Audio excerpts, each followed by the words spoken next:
Welcome to the deep dive. So, if you're in procurement, maybe sourcing, you know the drill. Everyone always asks for that one number. Yeah. Cost savings. Yeah, the magic number. Exactly.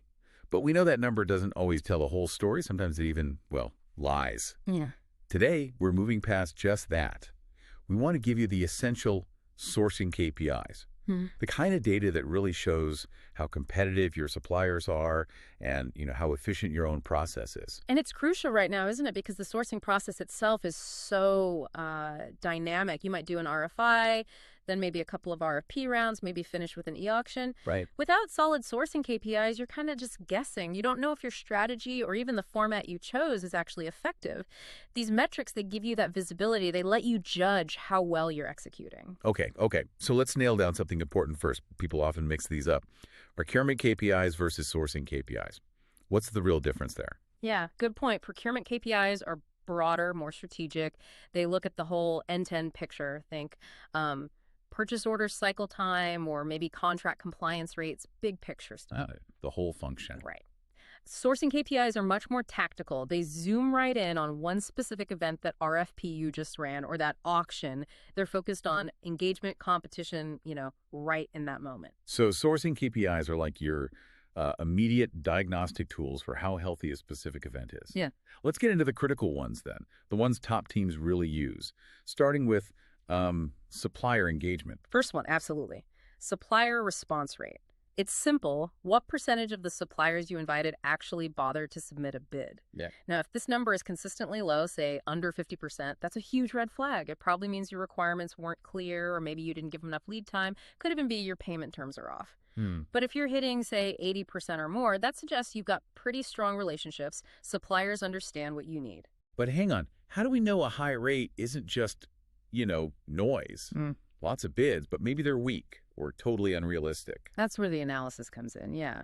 And it leads directly to the second key metric.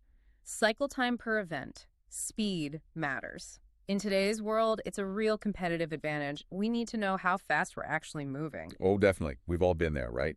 Waiting days, sometimes weeks, for just one internal sign-off that holds up a huge contract renewal. Exactly. So cycle time becomes this diagnostic tool for your internal workflows, too. You see benchmarks like what? RFPs usually taking 20, maybe 30 days? Typically, yeah.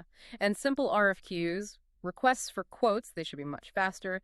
E-auctions, sometimes done in under 3 hours. Right. So if you're taking way longer, you know where the bottleneck probably is, maybe manual approvals, things like that. Precisely. And the third one's savings, but with a crucial twist. Savings versus target. And I can't stress this enough. We have got to link savings percentage back to total cost of ownership, TCO. Yes. TCO is absolutely the way forward here, moving beyond just the sticker price. It has to be. Look, a supplier offering maybe 5% savings, but they guarantee better terms, faster delivery, maybe lower long-term risk. That's often much, much better than someone offering a flat 10% price cut, but who's, constantly missing deadlines or causing other problems. You need the full context. You really do. It protects the whole organization. Okay, so we've got engagement via response rate, efficiency through cycle time, and smarter savings linked to TCO. How do we pull these together? Turn them from just numbers on a dashboard into like a proactive framework. You mentioned using them diagnostically. Exactly. That's the strategic bit. Don't just report the numbers. Ask why they are what they are. And this diagnostic power, well, it's being supercharged by machine learning now. AI is stepping in. How so? We're seeing AI enable things like predictive participation. It can forecast which suppliers are actually likely to respond well to a specific event, so procurement can focus their energy, their outreach. Whoa. Okay, so it's not just looking back, it's predicting supplier intent based on past behavior. That really does change things. It does. And it also helps with dynamic event recommendations. The AI can suggest, based on the category, the complexity, historical data, should this be an RFQ, a full multi-stage RFP, or maybe a quick e-auction is best. Right, guiding the strategy itself. The big takeaway here seems clear. Stop obsessing only over the financial number. You've got to balance that financial piece with these non-financial KPIs like engagement and speed.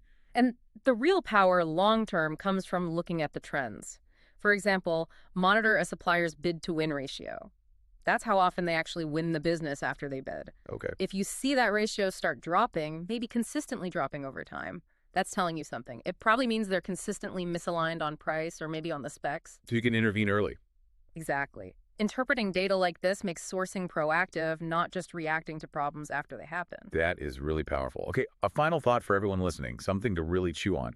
If you want to think about the next frontier, maybe start thinking about an innovation contribution KPI. Ooh, interesting. Yeah, how often are your key suppliers actually bringing you ideas?